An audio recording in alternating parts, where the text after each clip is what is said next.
నమస్తే గురు, బాగున్నారా అందరూ? లాస్ట్ టైం చెప్పాను కదా, మన మంత్లీ ఎక్స్పెన్సెస్ ఎంత అవుతుంది, ఇక్కడ నేనున్న చోట ఎంత అవుతుంది, ఓవరాల్గా ఎంత అవుతుంది అని ఒక చిన్న ఓవర్వ్యూ ఇద్దాం అనుకున్నా. ప్లస్ పార్ట్ టైంలో ఎన్ని అవర్స్ వస్తాయి మనకి, ఇవన్నీ ఒక చిన్న మంచి వీడియో చేసి మీకు పెడదామని చెప్పి తీసుకుంటున్నాం. సో మన ఛానల్కి ఎవరైనా కొత్తగా వచ్చి ఉంటే, నా పేరు నవీన్ అనమాట, నేను ఐర్లాండ్లో ఉంటున్నాను. సో మన ఛానల్ అయితే సబ్స్క్రైబ్ చేయండి. మన స్టూడెంట్స్కి కావాల్సిన ఇన్ఫర్మేషన్ని యాప్ట్గా ఇద్దామన్నది నా మోటివ్. ఎందుకంటే నేను ఇండియాలో ఉన్నప్పుడు నాకు కొన్ని కావాల్సిన పాయింట్స్ ఏవి నాకు దొరకలేదన్నమాట యూట్యూబ్లో. సో ఆ పాయింట్స్ అని నేను కవర్ చేద్దామని చెప్పి నేను వీడియోస్ చేస్తాను. సో మీకు ఇంకా ఇన్ఫర్మేషన్ కావాలి, స్టూడెంట్ సిరీస్ ఇన్ఫర్మేషన్, ఇక్కడ ఏంటి A to Z మీకు ఇన్ఫర్మేషన్ కావాలంటే ఖచ్చితంగా సబ్స్క్రైబ్ చేయండి. క్వశ్చన్స్ అడగండి, వీడియోస్ అడగండి. నేను ఆబ్వియస్లీ మీకోసం అన్ని వీడియోస్ చేస్తానన్నమాట. సో మెయిన్గా వీడియోలోకి అయితే వెళ్ళిపోదాం. నేను లాస్ట్ వీడియోలో చెప్పినట్టు మంత్లీ ఎక్స్పెన్సెస్ ఎంత అవుతుందంటే, నేను ఐర్లాండ్లో అథ్లాన్లో ఉంటున్నాను అనమాట. సో ఇది సిటీ కాదు, ఒక చిన్న టౌన్ అనమాట. నేను చదివే యూనివర్సిటీ దగ్గర స్టూడెంట్ విలేజ్ అకామిడేషన్స్ కూడా ఉంటాయి. బట్ నేను స్టూడెంట్ విలేజ్ అకామిడేషన్స్ తీసుకోలేదన్నమాట. స్టూడెంట్ విలేజెస్ అంటారు మామూలుగా. స్టూడెంట్ విలేజ్ నేను తీసుకోలేదన్నమాట. ఎందుకు తీసుకోలేదంటే, ఆ టైంలో చాలామంది నాకు ఒక చిన్న కంప్లైంట్ చెప్పారనమాట. నేను ఇక్కడ ఉన్న వాళ్ళని ఎంక్వైరీ చేసినప్పుడు కరెంట్ బిల్, యూటిలిటీ బిల్స్ ఎక్కువ వస్తున్నాయి అని చెప్పేసి చెప్పారనమాట. నేను ఆ విషయం ద్వారా నేను స్టూడెంట్ అకామిడేషన్ తీసుకోలేదు.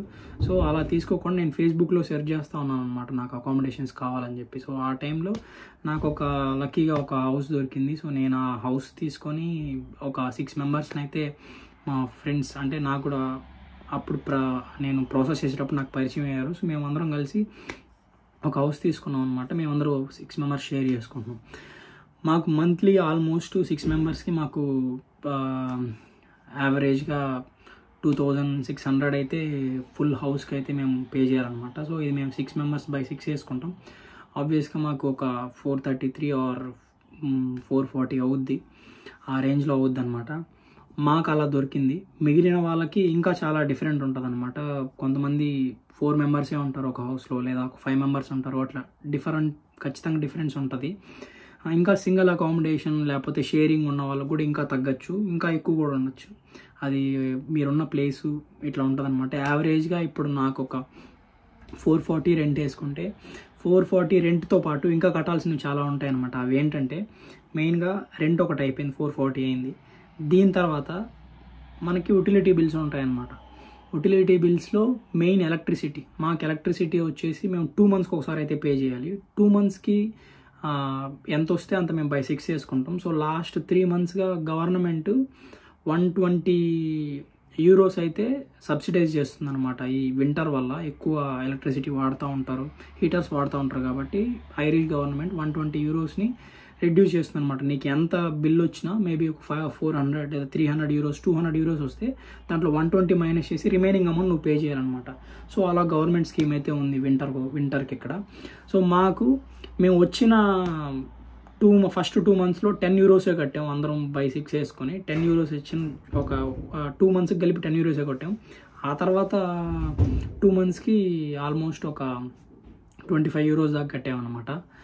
ఇప్పుడు లాస్ట్ 2 మంత్స్కి వింటర్ ఎక్కువ ఉంది, అందరూ హీటర్స్ కొన్నారు, ఇంకా ఎలక్ట్రిసిటీ యూసేజ్ ఎక్కువ పెరిగింది కాబట్టి మేము ఈసారి అయితే గట్టిగా వచ్చింది బిల్లు. ఆల్మోస్ట్ 600 రీచ్ అయిందనమాట. 600లో 120 తీసేస్తే రిమైనింగ్ అందరం బై 6 వేసుకున్నాం. ఆల్మోస్ట్ 75 యూరోస్ దాకా కట్టామన్నమాట. 75-76 యూరోస్ కట్టాము మేము ఓన్లీ యూటిలిటీ బిల్స్, అంటే ఎలక్ట్రిసిటీ బిల్ మాత్రమే 76 యూరోస్ దాకా కట్టామన్నమాట. సో 440 + 70 ఎంత అయింది? 510 దాకా అయిందనమాట. 510, 520 వేసుకోండి. ఇంకా దీని తర్వాత ఇంకా ఉందన్నమాట. యూటిలిటీ బిల్స్లో మనకి బిన్స్ ఉంటాయి. ప్రతి మంత్, ప్రతి వీక్ ఒకసారి ఒక మిడ్ నైట్ వచ్చి మన బిన్స్, మన కిచెన్ వాడుతాం కదా, మన ఇంట్లో ఉండే వేస్ట్ మొత్తం బిన్స్లో వేయాలన్నమాట. మనం food wastage plus plastic wastage ఇట్లా డిఫరెంట్ సెగ్రిగేట్ చేసి మనం దాంట్లోనే వేయాలన్నమాట. అలా వేయకుండా ఉంటే మన పైన ఫైన్ వేసి మనకి లెటర్ వస్తుంది, మనం దానికి ఫైన్ కట్టాల్సి ఉంటుంది. సో ఈ బిన్స్, ఈ చెత్త తీసుకెళ్ళడానికి కూడా మనం డబ్బులు పే చేయాలి. మన ఇండియాలో మున్సిపాలిటీ వాళ్ళకి రీసెంట్గా డబ్బులు పే చేయాలని ఎట్లా చెప్పారో ఇక్కడైతే ఆ స్కీమ్ ఉందన్నమాట. మనం తీసుకెళ్ళి బిన్స్ బయట పెట్టేస్తే వాళ్ళు వచ్చి వీక్లీ ఒక్కరోజు తీసుకెళ్ళి బిన్స్ కలెక్ట్ చేసుకొని మనకి బిన్స్ ఇచ్చేస్తారనమాట. సో దానికి 30 to 40 యూరోస్ కంపెనీ బట్టి వేరీ అవుతుంది అనమాట, చాలా కంపెనీస్ ఉన్నాయి. So 30 to 40 euros. సో అలా 440 + 70 ఇంకా ఇది ఒక 10 euros వేసుకోండి దీన్ని.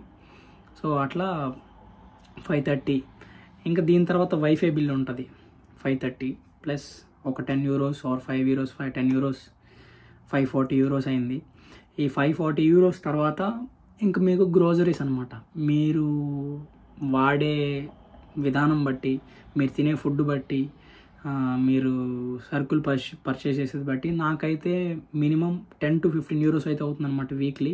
సో అట్లా 15 euros వేసుకొని 4 weeksకి వేసుకున్నామంటే 30, 60 అయిపోతుంది అనమాట. సో 540 + 60, 600. సో ఇలా 600 euros నాకైతే మంత్లీ ఈజీగా ఖర్చు అవుతుంది. ఇంకా ఎక్కువే అవుతుంది. నేను మీకు ఇంకా బయట ఇంకా మనం ఏదైనా తిరగడం ఏమో చేస్తుంటాం, వాటిని ఇంకొక 20-30 euros వేసుకున్నా, లేకపోతే ఏదైనా కొనుక్కున్నా యావరేజ్గా 650 అయితే మంత్లీ ఖర్చు అవుతుంది అనమాట. ఇక్కడ అథ్లాన్లో నేనున్న ప్లేస్లో నాకు అంత ఖర్చు అవుతుంది అనమాట. అలాగే ఆల్మోస్ట్ సేమ్ ఉంటుంది అనమాట. ఇంకా ఎక్కువ కట్టే వాళ్ళే ఉన్నారు కానీ ఇంకా అలా ఇంకా వేరే సిటీస్లో డబ్లిన్ కానీ, కార్క్ కానీ, లిమ్రిక్ కానీ ఆల్మోస్ట్ యావరేజ్గా 550-600 అయితే స్టార్టింగ్ ఉంటుంది అనమాట ప్రతి హౌస్ రెంట్. ఆల్మోస్ట్ నాకు తెలిసిన ఫ్రెండ్స్ అందరూ చాలామంది డబ్లిన్లో ఉన్నారు. ఆ డబ్లిన్లో ఉన్న వాళ్ళందరికీ హౌస్ రెంట్ అయితే 600-700 కట్టే వాళ్ళు కూడా ఉన్నారు. ఇంకా జాబ్ చేసే వాళ్ళు అయితే వాళ్ళు ఇంకా ఎక్కువ ఉంటుంది. మన స్టూడెంట్స్ అయితే షేరింగ్ ఇట్లానే 550 or 600 అట్లా ఉంటుంది. ఇంకా కొన్ని అకామిడేషన్స్లో ల్యాండ్ లార్డ్స్ వాళ్ళకు ఒక సెపరేట్ రూల్స్ ఉంటాయన్నమాట. హౌస్లో 6 మెంబర్సే ఉండాలి, 7 మెంబర్సే ఉండాలి అని చెప్పేసి. అట్లా రెస్ట్రిక్షన్స్ ఉన్న చోట నువ్వు ఆబ్వియస్గా ఏం చేయలేవు అనమాట. 4-5 మెంబర్స్ అయితే 5 మెంబర్స్కి ఒక 2600, 2800 రెంట్ అంటే ఆల్మోస్ట్ నువ్వు ఎంత బై 5 or 4 చేసుకుంటే అంతే కట్టాల్సి ఉంటుంది. కొన్ని చోట్ల రెస్ట్రిక్షన్స్ ఉండవు. అట్లాంటి చోట మన వాళ్ళు ఎక్కువ మంది కూడా ఉంటారనమాట. సో అప్పుడు ఎక్కువ మంది ఉన్నప్పుడు షేరింగ్ చేసుకున్నప్పుడు మీకు తగ్గుతుంది. కానీ యావరేజ్గా 600కి అయితే తగ్గదనమాట సిటీస్లో అయితే. డబ్లిన్ ఇట్లాంటి చోట కొంతమంది 550 ఇట్లా దొరికే వాళ్ళు కూడా ఉన్నారు. సో అవన్నీ మనం చూసుకోవాలన్నమాట. లక్కీగా దొరికితే ఏం చేయలేం. ఇంకా బిల్స్, ఇంకా యూటిలిటీస్, బిన్స్ అయితే మ్యాండేటరీ అనమాట. మనం యూటిలిటీస్ అంటే ఇవన్నీ వస్తాయి, ఎలక్ట్రిసిటీ వస్తుంది, బిన్స్ వస్తాయి, వైఫై బిల్ వస్తుంది. ఇంకా కొంతమందికి టీవీలు ఉంటే టీవీ బిల్ కూడా కట్టాలన్నమాట. మనకి దానికి ఇన్సూరెన్స్ లాగా ఇయర్లీ కట్టాల్సి ఉంటుంది. అది ఒక వన్ టైం పేమెంట్. ఇంకా అవన్నీ ఉంటాయి. సో ఇవన్నీ కలిపి 600 or 700 అయితే మంత్లీ ఎక్స్పెన్సెస్ ఎంత అవుద్ది అనమాట. ఐర్లాండ్లో ఉంటే ఎక్కడున్నా కూడా ఆబ్వియస్గా నియర్లీ 700 రీచ్ అవుద్ది. సిటీస్లో ఉన్న వాళ్ళకి ఇంకా ఎక్కువే అవుద్ది అనమాట. 700 కంటే ఎక్కువే అవుద్ది. దానికి తగినట్టుగా మనం పార్ట్ టైంలు వచ్చేది 20 hours. మనం చేయాల్సింది 20 hours అన్నమాట. 20 hours చేయగలం మనం లీగల్గా. బట్ 20 hours ఎవడు ఇవ్వడు. ఎక్కడ యాక్చువల్గా మన డబ్లిన్లో ఉన్న వాళ్ళందరూ సెక్యూరిటీ చేస్తూ ఉంటారు, సెక్యూరిటీ జాబ్స్ చేస్తూ ఉంటారు. వాళ్ళకి ఓకే పర్లేదు. బట్ ఇంకా వేరే సిటీస్లో, వేరే టౌన్స్లలో, ఇప్పుడు మేము అథ్లాన్లో ఉన్నాం, మాకు సెక్యూరిటీ పెద్దగా ఎక్కడేముండదు. అవంతా డబ్లిన్లో ఉంటుంది. మా వాళ్ళందరూ దేనిపైన రిలై అయి ఉంటారంటే స్టోర్స్ పైన, రెస్టారెంట్స్ పైన, ఇంకా హెల్త్ కేర్ పైన ఇట్లా ఉంటుంది. సో వీళ్ళ ఇక్కడ వెళ్ళిన చోట అంతా మా వాళ్ళు రెస్టారెంట్స్లో చేసే వాళ్ళందరికీ మహా అయితే 10 hours ఇస్తున్నారేమో వీక్లీ.